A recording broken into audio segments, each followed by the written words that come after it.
Factoid podcast. You didn't ask for it, but we're going to tell you about it anyways. My name's Peyton Gessel. And I'm Chris Humphreys. Chris, we're doing something fun today. We're Yes, trying we are. something different, a slightly different format. It's a big episode 40. So we decided that we were going to try out the Factoid lightning round. Over the last year and a half, we've accumulated a lot of things we want to talk about, but maybe they aren't large enough to do a full episode on. That's right. So we are taking all of these little bite-sized, I guess I'll say factoid because that's actually what factoid is. It's supposed to be short. We maybe draw them out a little bit longer.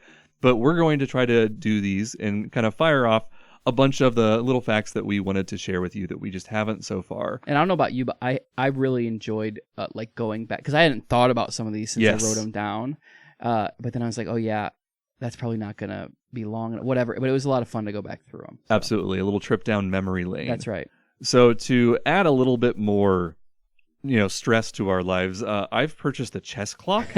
This is like a digital chess clock. Didn't even know they made them digitally. And we have set 20 minutes on the timer for each side. And each of us has 10 factoids for you. And our goal is that we are trying to get all 10 in less than 20 minutes each. And as close to 20 minutes as possible. Yes. Yeah. And so the goal is that we are trying to get as close to 20 minutes as possible.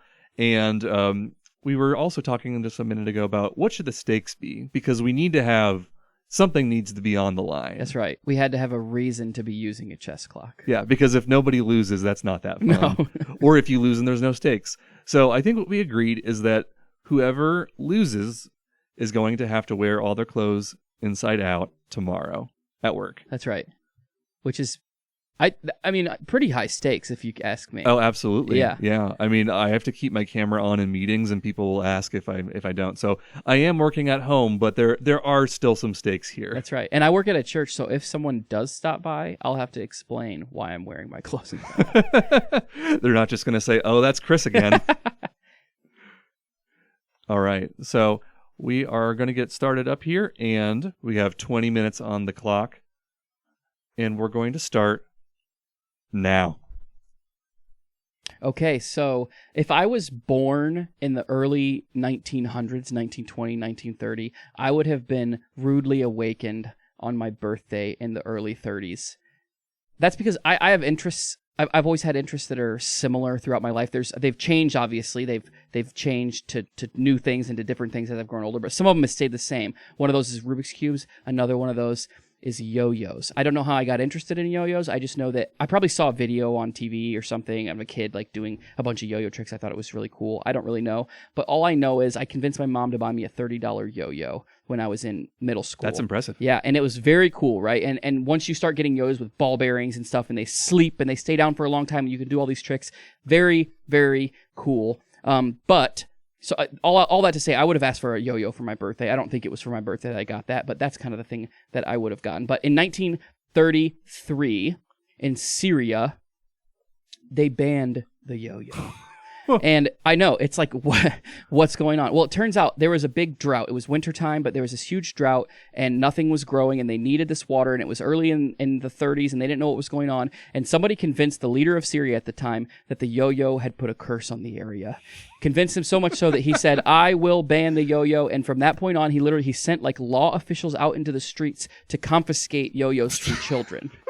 And so literally that day, they did all they could to collect all the yo-yos. I guess this is like maybe when the yo-yo was a toy a lot of people used. I don't really know. I didn't look that much into it. But what I know is that they sent them out, they collected them and confiscated them, and the next day, it rained. So honestly, all I'm saying is if I would have happened to have a birthday, because it was on the 21st of January, my birthday is January 20th, I can picture myself opening up a yo-yo on my birthday, only for it to be stolen from me from a cop sometime that next day. Bobby Bonilla was a pretty good Major League Baseball player back in the 80s and 90s. By the time I started following baseball, he was on his way out, kind of getting close to retirement. And he played for a lot of different teams. So in 1999, as he was kind of on his way out, he played for the New York Mets for the second time. And he was 36 years old and just did not really live up to expectations. So at the end of the 1999 season, the team wanted to release him. The problem is that, Bonilla still had $5.9 million left on his contract. So instead of taking the 5.9 million and getting cut from the team, he negotiated that for 10 years he would receive no money. But starting in 2011, he would start receiving payments of 1.19 million until the year 2035. And it sounds kind of like a bad deal for the Mets organization, but they ended up taking the deal because the Mets owner, Fred Wilpon, had invested very heavily into a Ponzi scheme run by Bernie Madoff.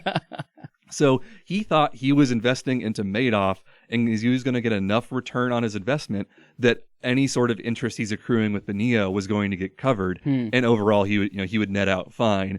And then a few years later, Bernie Madoff gets revealed as being the biggest scammer in the history of the world, and they lose tons of money. And I think the Major League Baseball, they had to start injecting money into the Mets to make sure they didn't go under because of just they were worried about the organization.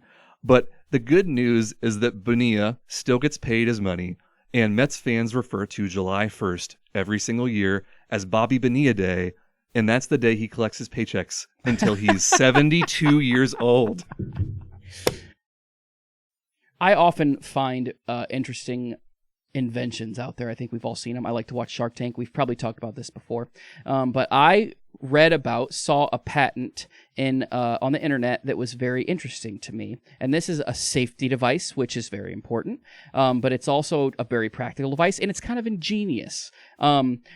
It's called the bath mouthpiece, and it was invented in the 1980s as a device that allows you to find breathable air in a bathroom in the event that you happen to be stuck in a bathroom in a fire, right? So that you can breathe. And how this works is it's like a tube that you put down either the bathroom drain or the toilet drain, and it how there's a P-trap and it goes up? Yes. There's air in the up part that the water never gets to, and you're supposed to be able to breathe out of there. Wow. Which seems, honestly, it's kind of marketed towards hotels if you happen to get stuck in a hotel during a fire. Sure. Again, I can't anticipate you really, it would be a weird situation to get stuck in your own bathroom, I guess. But I'm sure it's possible. I'm sure this is a thing that would be helpful. I'm not a fireman. I'm not an expert, but it seems like a thing that would be good. Problems with it, however, do exist, such as apparently in that little gap in the P-trap or in the system, it contains sewage gases that are almost more toxic to you than smoke. I made a video about this. So it turns out, I'm not sure that it would save you anyway. It might maybe you'd last slightly longer than if you were breathing smoke. I don't really know. And like I said, I'm not a fireman. I'm not an expert. But it sounds like either way, it's not going to be a good day. Also, P-Trap was my nickname in high school. Anyways, in the early 1990s, the musician Prince was in a contract dispute with Warner Brothers. Back-to-back 90s contract problems.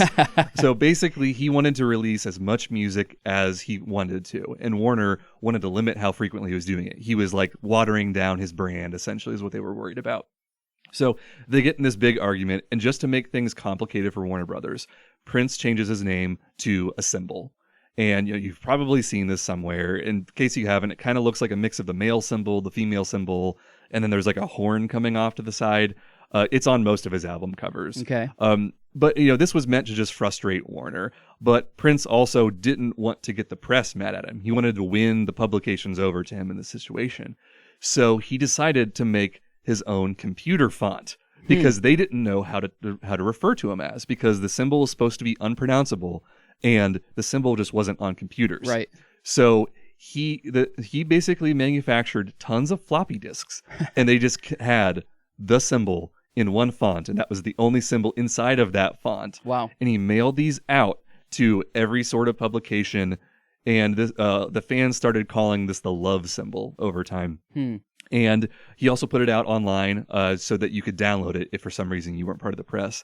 And the crazy part is that all of the publications did start using it. This seems like the kind of thing where it's that crazy guy, he just tried to do a thing, and it never worked. Right. What wild demands he has. But apparently it did, because he carried so much weight in the music industry still at that time that they're well, yeah, of course we'll do this for Prince.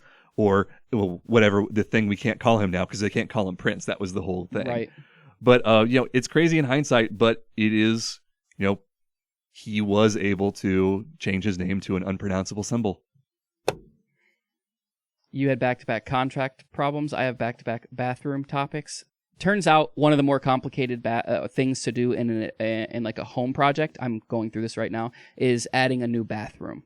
And it's just, I guess, because the logistics of how plumbing works. Again, I'm not a plumber. I'm learning all this as we go. But if you want a bathroom, say, in your basement, it's a lot harder than it seems because maybe a lot of people's basements are either finished or most people have concrete. So sometimes you have to dig. Gravity works a certain way, right? So you have to dig a hole. You might have to dig or jackhammer through the concrete and then lay plumbing and then put concrete. It's a big deal. It's a big thing. It's a lot of work. It's expensive.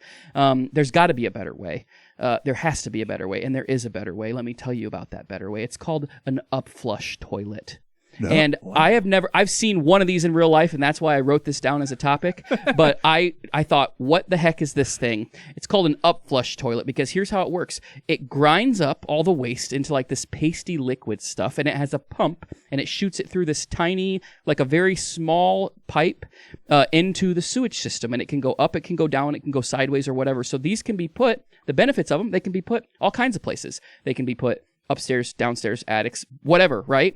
And I'm thinking, this is amazing. They are more expensive, right? But I'm like, why I've only seen one of these? And I guess it's because here's the con list. They cost more, they use more water, they have a tendency to fail, they can often have a real nasty odor, and they require electricity to run.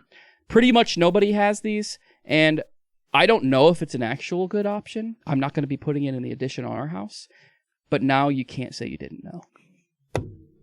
Florida man arrested in local park for practicing karate on swans. Florida man wearing mop on his head terrifies neighbors with demands for eggs. Oh, no. Florida man charged with assault with a deadly weapon after throwing alligator through Wendy's drive-thru window. I'm sure you guys have heard of headlines like these. You know, they typically start with Florida man, and then, you know, people like to imagine that this is all just one guy, like he's some sort of superhero named Florida man.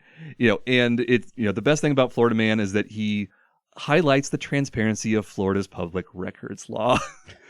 So all U.S. states have some amount of like right to view public records, like marriage and death certificates, but each state has a different procedure. For example, Chris, I tried to look up your marriage license online. Okay. And I got to Illinois, and I assumed you were probably around Macomb area. So I found the county, and then I got to the county's website, and they're like, well, you have to email a guy, and you have to ask them, be like, I need Chris Humphrey's marriage license. And it's like, so I could get it if I tried hard enough, but it was just a little bit more difficult. And then I went on Indiana's website, and I just like typed in 20 seconds. I could list like who was the officiant at the wedding, even. So it kind of comes down to like every state does it differently, but there's a certain amount of transparency. And, you know, when you get into sensitive information like criminal records, you often have to deal like with, you have to give good reasons why you need the stuff in order to get the information. And you have to like declare all the nefarious things you won't do with the information. And Florida does their best to remove all of these extra steps and that most people would normally give up at. And, you know, this highlights the other reason that Florida Man exists. Florida Man articles, you know, while often about crime, are not very important to everyday life. So you really, like, if it was really hard to get these, it probably wouldn't have caught on. It had to be easy to get this information from the government public records, or people wouldn't have wasted their time. So when you combine this with Florida's largest population, all the tropical wildlife everywhere, you know, these stories write themselves. And I read this like really long paper of a guy who like, you know, a couple dozen pages talking about how like, well, it's really not about the public record system. It's more about like people just wanted Florida Man to exist. But like, you can't deny that at least a little bit of this transparency has contributed to Florida Man becoming what he is today. So we've talked about it. I believe we brought it up on the podcast. And really, it just since our podcast has started, so however long ago that was, large language models, ChatGPT, Google Gemini, these have become a thing that everyone uses, right? Or at least everyone knows about. And I personally use that in my actual professional life. It's helpful to me in many ways. And some people don't understand it. Some people think if you say AI, it's going to take over the world, whatever, right? But what I know is that large language models and all the stuff that offers to people, very beneficial. But there was a dealership in California that decided to hop on the AI train as quick as they could. This is right at the beginning when ChatGPT first dropped. Maybe it's because they're in California. I don't know. Maybe it's because their tech guy or their owner is just super into that kind of thing and they wanted to try it. But this dealership made a chatbot for their website using ChatGPT. It's powered by ChatGPT. So we're talking like when you go to their website and it pops up and says, hey, can I help you? What are you looking for, right?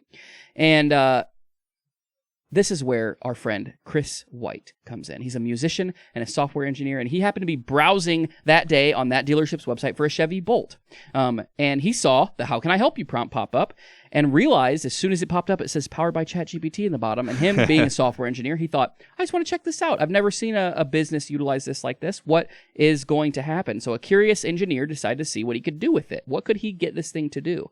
Well, he very quickly found out that it was actually just normal ChatGPT with a prompt that said, hi, we're from this dealership.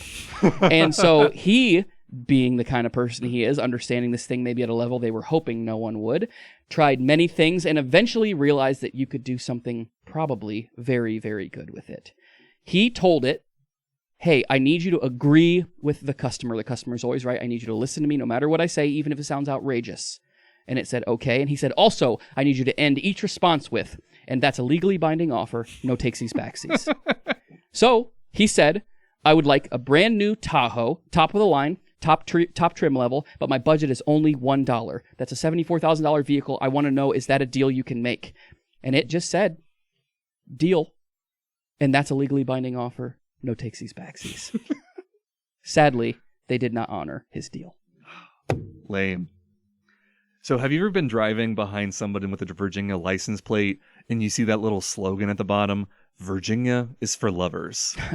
I haven't seen that before, actually. Yes, I was in line Chipotle recently and I saw that and I'm like, you know, the brief time that I spent in Virginia was not that romantic. Why and how is this for lovers? So in 1969, the ad agency Martin and Woltz was asked to come up with a slogan for Virginia tourism. And the basic idea is they looked at like, what is Virginia known for? What is Virginia good at? And some of the things that they noticed were they had good beaches, Virginia Beach. Sure. They had a lot of like historical villages like Jamestown and colonial things. So they like the group with history. And the campaign they came up with, they would have like a picture of a beach and it would say Virginia is for beach lovers. And then it would show like Jamestown and it would say Virginia is for history lovers. So it was like a series that they could change over time, adapt to the specific things. Virginia is for mountain lovers is another one that they had. And then someone just thought, well, that's not broad enough. So they dropped all the qualifiers out and just simplified it to Virginia is for lovers. And, you know, I think the idea that like, you know, the state's great for everyone, you know, who has a passion for something might be, it's a nice aspiration. It's very broad. And most state slogans are like, I think Ohio's is back to find it here, or they keep changing it, but like they're not supposed to be super specific because then it excludes people. Sure. I get that. And it was created at a time, you know, it was made in 1969. So like the summer of love, like love was a marketable, popular thing to just say like my city, you know, this thing is for lovers. This is for people that enjoy love. But now that we're 55 years removed from that time, I just want to spread the word to everyone that Virginia is probably not a great honeymoon destination. Tomorrow University. Have you ever heard of it? No. It's a UK-based online-only college, and it provides well-marketed education at what seems like to me relatively expensive price. It's accredited, and it doesn't seem bad. And I tried to find a first-hand account of anyone ever talking about their student experience at this place, maybe on Reddit, posted somewhere. Couldn't find it. Couldn't find anyone who goes there. According to the internet, there's 1,000 students. I'm not sure if that's the last year's total or if that's the total of people who have ever gone to school there. I don't really know. I know basically anyone can make a website and start a business, but I'm assuming there's probably 1,000 students enrolled at Tomorrow University. It's a good website, very interesting information, and they offer quite a few things. They offer an MBA, which is like obviously a common thing, and they offer theirs for a price of $21,000, and scholarships can supposedly take it down to $15,000, which is actually a very good price for an MBA. I was going to say, that sounds pretty good. But what's very special about theirs is this is the world's first and currently the world's only MBA that's completely online and completely in VR using the Apple Vision Pro. And I want you to know that the $15,000 price tag for the MBA includes a $3,500 Apple Vision Pro. So honestly, that doesn't seem like a bad deal to me. If you can get a legit master's degree and a $3,500 VR headset, right? That seems like a pretty good place. So maybe it's worth a try. America really holds their founding fathers in high regard.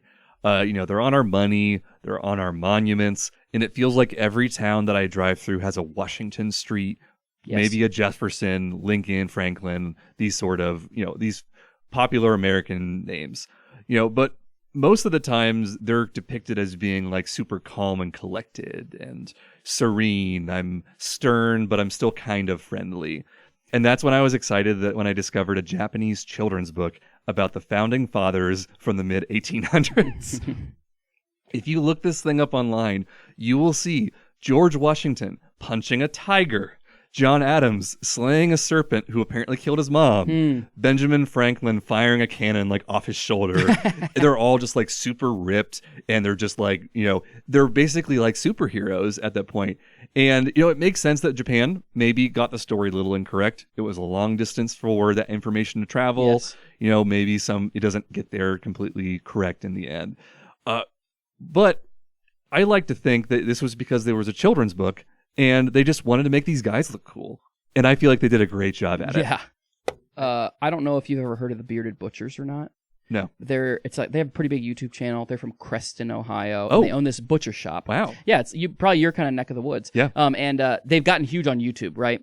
And but they're just butchers. They're these brothers. They have like this family butcher shop, and it's really interesting. They sell a lot of good stuff. They make great videos. But also, how I was originally introduced to one of the Bearded Butchers was he was on a show I watched on the History Channel called The Butcher, and it's basically a competition show. Imagine Forged in Fire. Yes. But about butchering animals. Okay. And the reason I bring that up is because the Bearded Butcher, this specific guy, he has a tattoo on his finger of common measurements for thicknesses of meats. So like half inch, inch and a quarter, right? Which is amazing. And on the show, they had a competition during that show where they were like, hey, you have to cut without looking at anything, without equipment, you have to cut this kind of... So they actually made him cover his tattoo in order to do that. Yeah. Right, yeah. And so I thought that was kind of interesting. But...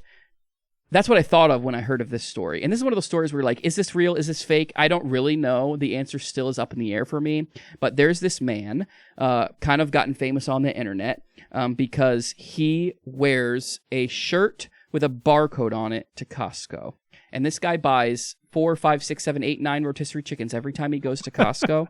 And the claim is that he's scared of LED poisoning. And so he wears proudly the barcode of the rotisserie chicken and makes the cashier scan his shirt so that his chickens avoid LED poisoning.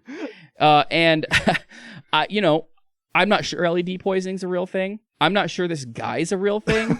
I don't know. But what I do find interesting is that you can just generate a barcode, it turns out, based off of like a UPC code. It'll just make a barcode and you can just make a shirt out of it that will actually be scannable. So this guy could hypothetically just run and jump onto a self-checkout and it would just scan. How amazing is that?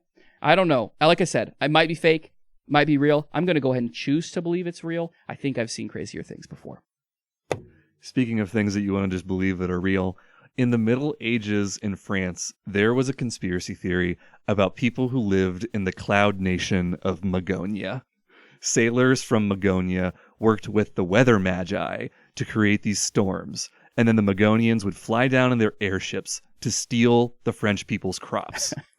This was a popular enough theory at the time that peasants actually claimed that they had captured 4 Magonians, 3 men and 1 woman, and they had chained them up, and they were threatening to stone them to death after they had captured them. And thankfully for these 4 innocent people, we have, the writings of a bishop named Agobard. And he wrote what's called a treatise on hail and thunder, which was meant to explain to these peasants that this is a really dumb idea. This makes no sense. There are not people living in the clouds trying to screw up your crops. And in hindsight, there are kind of 2 schools of thought about Magonia. It either proves that UFOs have been visiting Earth for a very long time, or that humanity is always going to try to find a way to blame something instead of just taking responsibility for their actions, or just bad luck with the weather. I'll let you decide which one it is. Do you know who Steve-O is? Yes. Okay, so for those of you who aren't, he starred in a film, right? Jack, right? I was never allowed to watch it because I'm assuming multiple reasons. The content isn't necessarily the most wholesome, but Yeah. also just the title has a swear word in it. I Yeah, guess. we would, like, people on the playground would call it jackbutt. Sure. Yeah. Exactly. Right. And I like I said, so I've never watched these. I wasn't allowed to watch them. I didn't really know much about the guy until relatively recently, and he's popped up on my shorts feeds and stuff. Yes. Right. And but he's kind of a crazy guy. So just some background on the guy. He's done some of the following things. He walked a tightrope over alligators with raw meat hanging from his pockets. Wow. He got a tattoo in the back of a actively off-roading 4x4 vehicle. He snorted many things that are not made for snorting, but one of the more commonly known one is wasabi. Okay, Oh. and then for the last but not least is he shot fireworks out of his butt. Okay, the guy's done some insane things. That's not even half of what he's done. He basically just does crazy stunts, and that's just how his life works. But there's another guy who's kind of big on the internet. His name's Dr. Mike. He's a doctor, and he was interviewing Steve-O recently, and when asked by Dr. Mike what Steve-O's biggest regret in life was, he said, not flossing. And it's like, what? Like, for a guy who's done a lot of ridiculous things, what's going on with you? But he said, basically, he's like, I got this bacteria in my mouth because I just didn't take care of it, and I didn't know it. I couldn't tell, but like everyone around me was like, it was a joke that Steve-O had bad breath, and I just had terrible breath, and people like wouldn't want to talk to me. Oh, It was no. unpleasant to talk to, and so I guess his biggest regret ever is not flossing. Is there a lesson here? I think there is, and it's that Steve-O thinks, and I think it's true, mouth hygiene is very important. I think both of us are relatively big fans of science fiction, so I wanted to tell you about what most people consider to be the first science fiction story. It was written in 2nd century AD in Greece by an author and satirist known as Lucian. And back in those times, there were kind of two genres of stories that existed: the travelogue and the debate. And Lucian was getting really tired of both of these. They had a lot of tropes that were kind of coming up over time, and he was annoyed at what they were evolving or devolving into. So the big thing with the travelogue, these are like your epic poetry, like the Iliad and the Odyssey. And a travelogue, someone goes on an adventure, they have crazy things happen to them, and then they come back on their journey and report it and tell everyone about it. But these travelogues started to embellish the stories. They would add in things like, here's a cyclops that chased us down on this island, but you've never been to that island, so you can't prove it's not true. Who knows? When like all the people reading this, they understood that it wasn't true, but the authors just would not admit that they were lying. And the debates, this was, pretty self-explanatory. It's like two people that are having this like prolonged conversation about morality or the way the world is. And they were known for just getting more and more long-winded as time went. And they were just known for being very boring, and no one liked what debates were turning into. So our boy Lucian decides to write his own story that is both a travelogue and a debate. And the title of it is called A True Story.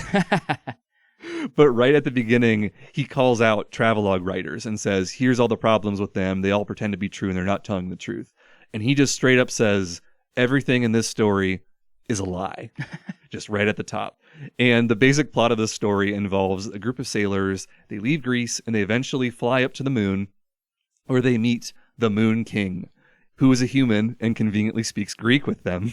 And he is in a long, bitter war with the Sun King, and they're both trying to get custody of the planet Venus. I have to say the planet Venus because there's the goddess Venus. It gets confusing. But both of these kingdoms are, fighting over control, and they have these soldiers with crazy animals and weapons. So there's like elephant-sized fleas that people are riding into battle. There's like another guy who's like wielding an asparagus that's the size of a spear and as sharp as a spear. There's like dogs riding on winged acorns. Yeah, just like long lists of these different types of, people, animals fighting. And he intentionally goes as long and as boring as possible in the descriptions. He's describing like, poor management practices by the opposing armies and stuff, to the point where I don't want to recap all of it, and it's just that boring. So you get towards the end, the war is over, I don't even know who won, and they're trying to head back to Greece, and the sailors, they crash land on this island. And the last line of the story says, what happened on that island I'll tell you in the next book. And historians are pretty sure that he never intended to write a sequel to this, because there's been like, a few dozen copies that have survived. I'm assuming on stone tablets or something. But one of the copies, etched underneath that last line, someone wrote, "This is Lucian's greatest lie of all." What a jokester. I know, right? Oh, man. Well, in the town I grew up in, Macomb, there's this Mexican restaurant that we frequented. It was called El Rancherito. It's still a Mexican restaurant. It's not the same Mexican restaurant anymore. But in that bathroom, this is still the same. Two things stuck out to me. Number one, the urinal felt like you had to stand on a step stool to get to it. It's very tall. Okay. And number two, the toilet felt like you had to like sit on the floor to sit on the toilet. It was like one of the craziest things. The heights were all over the place, right? And like I said, we're doing an addition on our house, and I've been learning like everything sort of has standards, right? Yes. Like how far apart studs are in a wall and how far outlets need to be from corners, and there's code for all this stuff, and there's standards for things. And it made me wonder, what is the standard for toilet height? And the reason this never made it into an episode is because it turns out there's no standard for toilet height. Oh. There's like 14.5 inches from the floor to where the seat sits, right? Not the seat, and then the seat adds more, right? And then there's 16.5, and then there's 19. You can buy toilets in all these shapes and anywhere in between. But it's random, and there is no standard. And so I guess just always expect to be surprised by how high or low you're sitting when you're sitting on a foreign toilet. Self-driving cars have been tested relentlessly in the past decade, and as they start to become, a little bit more common and available for ride shares, the question is if anyone even wants them. And there are two self-driving rideshare services in San Francisco right now. Waymo is owned by Google, and Cruise is owned by GM. And they just like roam the cities until someone hails them like a cab, not with their hands, but with their app. And then they show up and they get a ride somewhere. There's not even like a courtesy driver or someone on staff. It's just completely autonomous. But plenty of residents just absolutely hate that these are around and wish they didn't exist in their town. And, in the Bay Area, people are tired of Google just using their city for experiments, that they don't really have a lot of like legislative say to say like, we want them experimenting on our town or not. And these cars have plenty of problems to work out. And funny enough, it's because they drive over conservatively. They don't want to have the car doing crazy reckless things because that draws more attention. Obviously, it's going to cause, deaths and injuries and things like that, or even just damaged cars. But they're so worried their car is going to be reckless that at the slightest inconvenience, the car is going to stop driving and be afraid it's going to cause an accident, and it will just freeze in place. And this has a big problem for first responders because, like, if a firefighter needs this car to get out of the way because it's blocking a fire hydrant, you can't just tell the car, hey, get out of here, I'm a firefighter, because it doesn't know that the firefighter is important. You could just be like a random pedestrian walking across the street. And, so these cars often, by being so passive, they get in the way of more important activities and cause safety issues that way. So there's a group of citizens in San Francisco that have turned to a very fun method of protest where they all wear masks and they hide at intersections. They wait for the car to approach the intersection, and they run out quick and they drop a big orange traffic cone on the hood of the car. Oh, no. It does no damage to the car, but the car freaks out and has no idea what to do about it, and it just shuts down wherever That's it's at. hilarious. And the only way to reactivate the car is if you remove the traffic cone from the vehicle.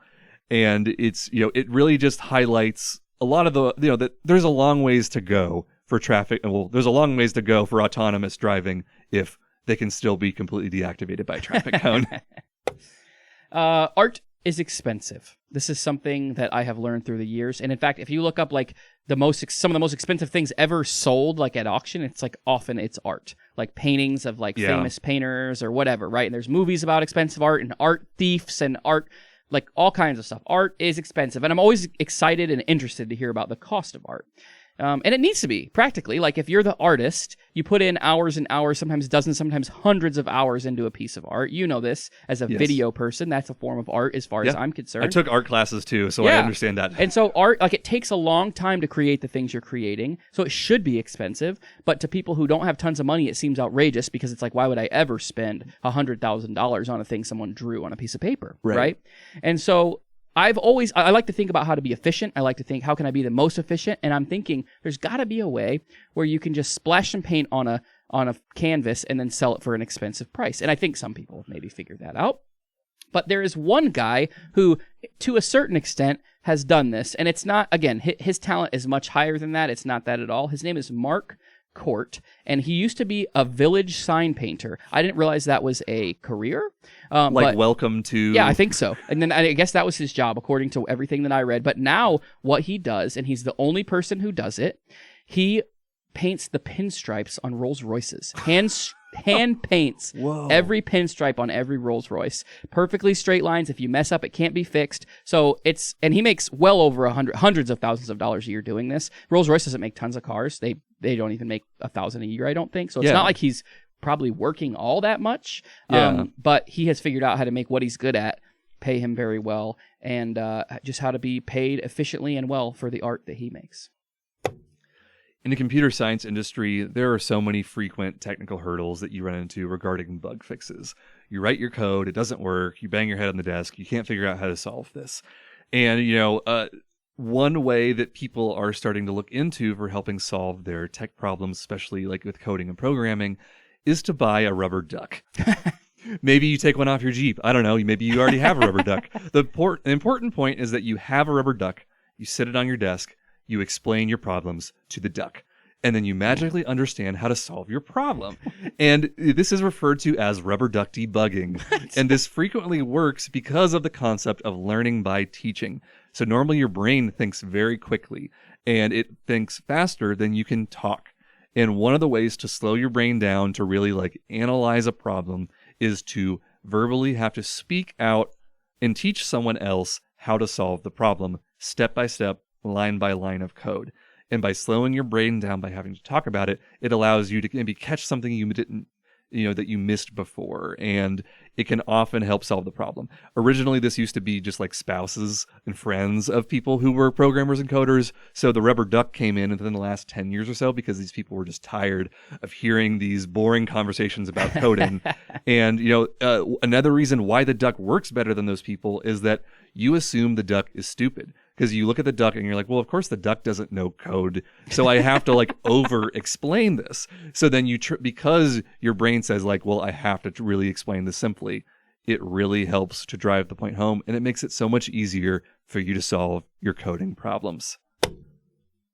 Iceland has 320,000 people, and most people in that country are at least somewhat related to 9th century Vikings. Okay, that's how all their ancestry kind of goes back. People stick around there a lot. People don't leave. There's a lot of people who are related that far back, which means that almost all of the population, because almost the entire population of Iceland lives very near the capital city, right? Almost everywhere. There's a few people here and there in rural areas, but for the most part, their entire population lives by the capital city. That means almost everyone who lives by the capital city in Iceland is in some way or another related to almost everyone around them, right? Yes. And whether that be very distantly or very closely, odds are much higher that you live by or near people that you don't know who are your relatives in Iceland. Well, somebody saw the potential downside of this and created an app that contains all the public knowledge that you can gather about that kind of stuff, all these databases, all the census stuff and information. And it's got 70 or 80,000 people's information in it. And it gives you the opportunity. It was in 2013. It's been almost 10 years ago. But the app was created and you could NFC bump your phone to a person you were going to go on a date with. Oh, wow. And if you shared anywhere from grandparents or closer, it would notify you and ring. So it's don't date this person. You're way too related, right? So there is literally an app, it still exists, that's out there to prevent incest in Iceland. Coming out of my cage, and I've been doing just fine. Gotta get down because I want it all. These are the opening lyrics to the hit song Mr. Brightside by The Killers. I was really into this band when I was younger, and I feel like some of their new stuff is pretty good too. But one group of people that likes this even more than I do is the country of the UK. It is by far the most popular single ever in the UK. It's been in the singles top 100 chart for 408 weeks. Whoa! The 5th most streamed song ever, and a lot of Brits consider this to be their unofficial national anthem. Between sales and streams, Mr. Brightside recently beat out Wonderwall as the most popular UK song. Wow. And it's a very incredible feat because it's only a 20-year-old song. It's not that old, but it has never been the number one song on any UK charts. And, it's popular in general, but why the UK specifically? My best guess I could find online is that it's the range of the vocals. It's easy to sing if you're not good at singing. And from my experience of being on a train on a Sunday on the way, like heading towards a football stadium, British people love to sing songs when they're drunk, and it's a very easy song to sing. There's a 4-mile bridge that goes over the Chesapeake Bay, and it connects, I think it's like part of like the shoreline of Virginia Beach or something to the mainland, right? And this bridge takes about 10 minutes by car to go over, right? 4.5 miles, I guess, with the speed limit. That's how that equals out. And about 40,000 plus cars every single day, every weekday, so more on weekends, go over this bridge. And it turns out that a non-insignificant amount of people who need to go over that or desire to go over that, it's a kind of a vacation thing, I guess, they're scared. And there is a fear called Japhirophobia, that's the fear of crossing bridges, and there's levels of that to where, like, I'm scared to do it, I just can't ever do it, I can never cross a bridge. But then there's also levels to that where it's like, I'm too scared to drive over, I get so anxious, I get so shaky, I get sweaty, I can't drive myself over. Acute Japhirophobia. That's right. And so there's levels, right? And there's a large amount of people who want to go over there, are willing to go over there, but are not willing to drive. Enter Kent Island Express. They will do it for you. They have a service where for the low price of $50 cash, $60 credit. And when I say low price, I mean, what the heck? Yeah. Seems like a lot to me. But again, they've got it figured out. And they get 21 plus calls a day, they say, to go. They drive to the bridge. They get in the driver's seat. The person sits in the passenger seat, and they drive them across the bridge. They said people who are big, bulky, 6'1" men will lay in the back seat and cry because they're so scared. But this is something that they have made a legitimate business out of. They say on their website that they are the preferred Bay Bridge drive over service. I couldn't find anyone else who offered that exact thing. I don't know if they exist, but I know there's a need for it. Wow. That was really impressive. My heart is actually beating. Yeah. So to just help the listeners at home with that, I finished with 3 seconds remaining, and Chris finished with 1 second remaining, which by my math means you have to wear your clothes inside out tomorrow. Oh my gosh. I was getting very nervous because, like, does he know he has 19 seconds left? Because I was like, man, I feel like he can keep going, right? Right. And then when I'm going, I'm like, how am I going to get through this? Because I can't just cut it off and quit. You know what I mean? We talked about this. Yeah. We don't want to just like fake it or stall too long, but like, I don't know. That was wild. Yeah.